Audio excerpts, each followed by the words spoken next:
ನಮಸ್ತೆ ವೀಕ್ಷಕರೇ, ನಾನು ಈ ದಿನ ಬೇಯಿಸೋದೇ ಬೇಡ ದಿಢೀರಾಗಿ ತುಂಬ ರುಚಿಯಾದಂಥ ಒಂದು ಸ್ವೀಟ್ ಮಾಡೋದು ಹೇಗೆ ಅಂತ ತೋರಿಸ್ಕೊಡ್ತಾ ಇದ್ದೀನಿ. ಕೇವಲ 10 ನಿಮಿಷದಲ್ಲಿ ಈ ಸ್ವೀಟ್ ಮಾಡಬಹುದು. ಮಕ್ಕಳ ಹುಡ್ದಬ್ಬ ಇದ್ದರೆ ಅಥವಾ ಯಾವುದೇ ರೀತಿ ಫಂಕ್ಷನ್ ಇದ್ದರೆ ದಿಢೀರಾಗಿ ಕಡಿಮೆ ಖರ್ಚಿನಲ್ಲಿ ಈ ಸ್ವೀಟ್ ಮಾಡಿ ನೋಡಿ, ಮನೆಯವ್ರಿಗೂ ಕೂಡ ತುಂಬ ಇಷ್ಟ ಆಗುತ್ತೆ. ಹಾಗೆ ನಿಮಗೆ ಈ ವಿಡಿಯೋ ಇಷ್ಟ ಆದರೆ ಪ್ಲೀಸ್ ವಿಡಿಯೋನ ಲೈಕ್ ಮಾಡಿ ಮತ್ತು ಚಾನಲ್ಗೆ ಸಬ್ಸ್ಕ್ರೈಬ್ ಮಾಡಿ. ಈಗ ಸ್ವೀಟ್ ಮಾಡೋದು ಹೇಗೆ ಅಂತ ನೋಡ್ಕೊಳ್ಳೋಣ ಬನ್ನಿ. ಮೊದಲಿಗೆ ನಾನಿಲ್ಲಿ 1 ಪ್ಯಾಕಷ್ಟು ಓರಿಯೋ ಬಿಸ್ಕೆಟ್ ಮತ್ತು 1 ಪ್ಯಾಕಷ್ಟು ಹ್ಯಾಪಿ ಬಿಸ್ಕೆಟ್ನ ತೆಗೆದಿಟ್ಕೊಂಡಿದ್ದೀನಿ. ಮನೆಯಲ್ಲಿ ಯಾವ ರೀತಿ ಉಳಿದಿರುವಂಥ ಬಿಸ್ಕೆಟ್ ಇರುತ್ತೆ ಅದನ್ನೇ ಉಪಯೋಗಿಸ್ಕೊಳ್ಳಿ. ಈಗ ಬಿಸ್ಕೆಟ್ಗಳನ್ನ ಈ ರೀತಿ ಸ್ವಲ್ಪ ಕಟ್ ಮಾಡಿ ಇಟ್ಕೊಳ್ತಾ ಇದ್ದೀನಿ. ತುಂಬ ಸಣ್ಣದಾಗಿ ಕಟ್ ಮಾಡೋದು ಬೇಡ, ಈ ರೀತಿ ಸ್ವಲ್ಪ ಕಟ್ ಮಾಡಿಟ್ಕೊಳ್ಳಿ. ನಂತರ ಒಂದು ಮಿಕ್ಸಿ ಜಾರ್ಗೆ ಹಾಕ್ಕೊಳ್ತಾ ಇದ್ದೀನಿ. ಮಿಕ್ಸಿ ಜಾರಿನಲ್ಲಿ ನೀರಿನ ಅಂಶ ಇರಬಾರ್ದು, ಆ ರೀತಿ ಬಟ್ಟೆಯಲ್ಲಿ ಕ್ಲೀನ್ ಮಾಡಿಕೊಂಡು ನಂತರ ಈ ರೀತಿ ಬಿಸ್ಕೆಟ್ ಪೀಸಸ್ಗಳನ್ನ ಹಾಕೊಳ್ಳಿ. ಹಾಗೆ 2 ಟೇಬಲ್ ಸ್ಪೂನಷ್ಟು ಸಕ್ಕರೆ ಹಾಕ್ಕೊಳ್ತಾ ಇದ್ದೀನಿ. ನಾನಿಲ್ಲಿ ಆರ್ಗ್ಯಾನಿಕ್ ಸಕ್ಕರೆ ಉಪಯೋಗಿಸಿರೋದ್ರಿಂದ ಈ ಬಣ್ಣ ಇದೆ, ನೀವು ಬಿಳಿ ಬಣ್ಣದ ಸಕ್ಕರೆ ಕೂಡ ಉಪಯೋಗಿಸಬಹುದು. ಈಗ ನೋಡಿ, ಬಿಸ್ಕೆಟ್ ಮತ್ತು ಸಕ್ಕರೆ ನುಣ್ಣಗಾಗಬೇಕು ಅಲ್ಲಿವರೆಗೂ ಪುಡಿ ಮಾಡಿಟ್ಕೊಂಡಿದ್ದೀನಿ. ನಂತರ ಒಂದು ಪ್ಲೇಟ್ಗೆ ಎತ್ತಿಟ್ಕೊಳ್ತಾ ಇದ್ದೀನಿ. ಹಾಗೆ ಅರ್ಧ ಕಪ್ಪಷ್ಟು ಒಣ ಕೊಬ್ಬರಿ ಪುಡಿ ಹಾಕ್ಕೊಂಡಿದ್ದೀನಿ. ಒಣ ಕೊಬ್ಬರಿ ಇಲ್ಲ ಅಂತಂದರೆ ಹಸಿ ತೆಂಗಿನಕಾಯಿ ತುರಿನ ಹುರಿದು ನಂತರ ಉಪಯೋಗಿಸ್ಕೊಳ್ಳಿ. ಹಾಗೆ ಒಂದು 3 ಟೇಬಲ್ ಸ್ಪೂನಷ್ಟು ಬಾದಾಮಿನ ಈ ರೀತಿ ಸ್ವಲ್ಪ ದಪ್ಪನಾಗಿ ಹೆಚ್ಚಿ ಹಾಕ್ಕೊಂಡಿದ್ದೀನಿ.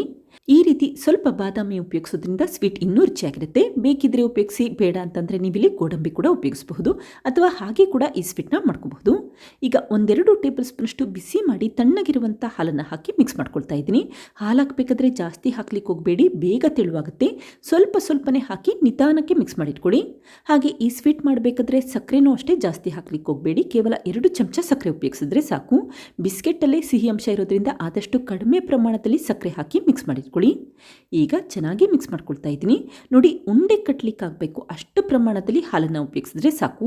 ತುಂಬ ತೆಳುವ ಮಾಡಲಿಕ್ಕೆ ಹೋಗಬೇಡಿ ಅಥವಾ ತುಂಬ ಗಟ್ಟಿಯಾಗೂ ಇರೋದು ಬೇಡ, ಈ ಕನ್ಸಿಸ್ಟೆನ್ಸಿಯಲ್ಲಿ ಮಾಡಿಟ್ಕೊಂಡೆ ಸಾಕಾಗುತ್ತೆ.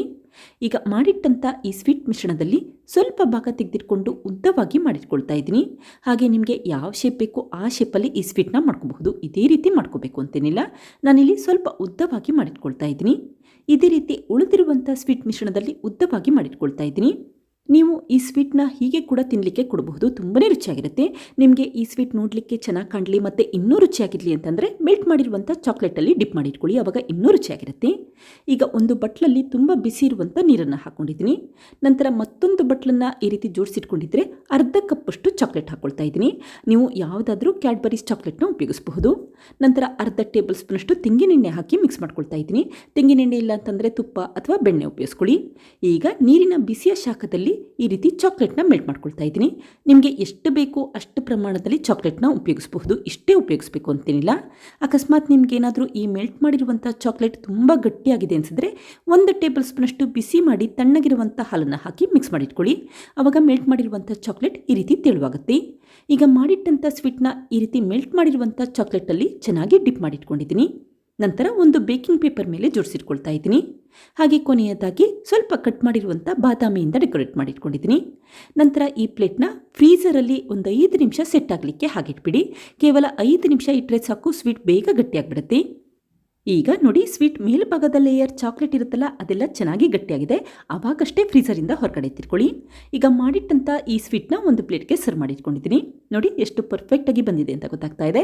ನೋಡ್ಲಿಕ್ಕೆ ಚೆನ್ನಾಗಿ ಕಾಣಿಸ್ತಾ ಇರುತ್ತೆ, ತಿನ್ಲಿಕ್ಕಂತೂ ತುಂಬಾ ರುಚಿಯಾಗಿರುತ್ತೆ. ಮಕ್ಕಳ ಹುಟ್ಟುಹಬ್ಬ ಇದ್ದಾಗ ಈ ರೀತಿ ಕಡಿಮೆ ಖರ್ಚಿನಲ್ಲಿ ಸ್ವೀಟ್ ಮಾಡಿ ನೋಡಿ, ಮಕ್ಕಳಿಗಂತೂ ತುಂಬ ಇಷ್ಟ ಆಗುತ್ತೆ, ಹಾಗೆ ಮನೆಯವ್ರಿಗೂ ಕೂಡ ಇಷ್ಟ ಆಗುತ್ತೆ. ನಿಮ್ಗೇನಾದರೂ ಈ ರೀತಿ ಸ್ವೀಟ್ ಸಣ್ಣ ಪೀಸ್ಗಳು ಬೇಕು ಅಂತಂದರೆ ಕಟ್ ಮಾಡಿ ಕೂಡ ಸರ್ವ್ ಮಾಡ್ಕೋಬಹುದು, ಆವಾಗ ನೋಡಲಿಕ್ಕೆ ಇನ್ನೂ ಚೆನ್ನಾಗಿ ಕಾಣುತ್ತೆ.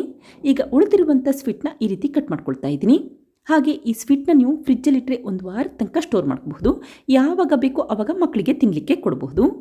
ನೋಡಿದ್ರಲ್ಲ ಫ್ರೆಂಡ್ಸ್, ಎಷ್ಟು ಸುಲಭವಾಗಿ ಕಡಿಮೆ ಖರ್ಚಿನಲ್ಲಿ ಸ್ವೀಟ್ನ ಬೇಯಿಸದೆ ದಿಢೀರಾಗಿ ಯಾವ ರೀತಿ ಒಂದು ಸ್ವೀಟ್ ಮಾಡಿದೆ ಅಂತ ಗೊತ್ತಾಯ್ತಲ್ವಾ? ನೀವು ಕೂಡ ಟ್ರೈ ಮಾಡಿ ನೋಡಿ, ಮಕ್ಕಳಿಗಂತೂ ತುಂಬಾ ಇಷ್ಟ ಆಗುತ್ತೆ. Thank you. ಲೈಕ್ ಮಾಡಿ ಮತ್ತು ಸಬ್ಸ್ಕ್ರೈಬ್ ಮಾಡಿ.